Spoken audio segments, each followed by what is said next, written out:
Well, $10 Tales, yes. The first thing that we did was Zeno's Inferno. Okay. I wanted to make a 60s style Italian dubbed.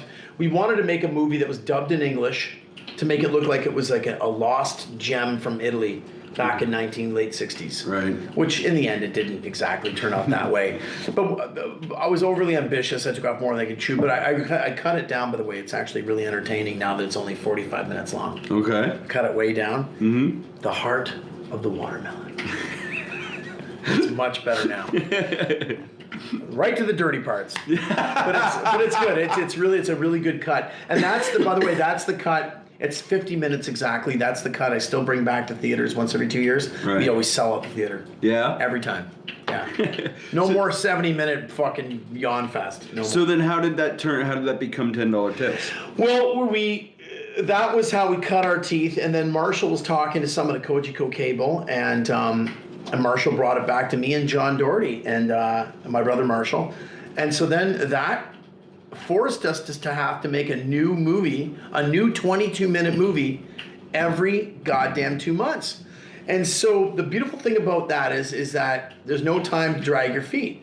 And we would come up with a basic story, and then we'd battle it out amongst ourselves, and then we would just basically talk about it, and then we would start shooting it. But the concept for the show was not only to write, produce, and star in the shit, was to create epic motion pictures with no money. Right. And the joke was it was $10 Tale, so it was done with a budget of $10. Right. Which is bullshit. Every episode probably ended up costing about $80. Right. But that taught us how to get the most from it. You know? Yeah. To squeeze all the juice out of that lemon. I really the stuff that you guys did with $10 Tales. I know, like, Gavin and I had a couple of conversations about it at one point. But I know for me personally, it was one of the things that inspired me, even to this day, subconsciously in some ways, because it was exactly that. It was like, well, I want to be a filmmaker, and what am I going to do? Sit around and wait for fucking Hollywood? Don't go to film school. You get start making movies right away. Forget going to school anymore. I think the only way to ever make anything happen now is start calling yourself it. So, like, if let's say I wanted to become a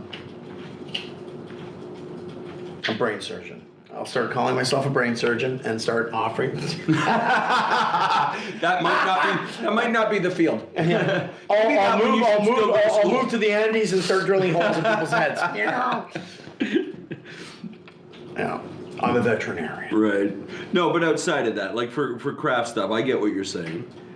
You start. What I would do is, whenever there was a project that I knew I was dragging my feet, I would say, look, I would start saying, hey, everybody, I'm going to make a new movie, or I'm shooting a music video. And you say it to enough people where you sort of paint yourself in a corner. People start saying, where's that music video you said you're going to shoot?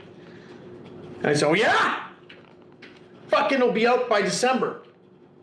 And so then now you've trapped yourself. And I said as a joke, when I'm 50, I'm gonna rent out a strip club, and I'm gonna strip at age 50 and have a big party for all my friends and strip one last time. And I'll do it, and I'll look good, and I'll work out and everything. It'll keep me doing my push-ups and stuff, and it'll be like on Entertainment Tonight or something. For his 50th birthday, a 50-year-old is stripping alongside 22-year-olds just to say he can do it. Right.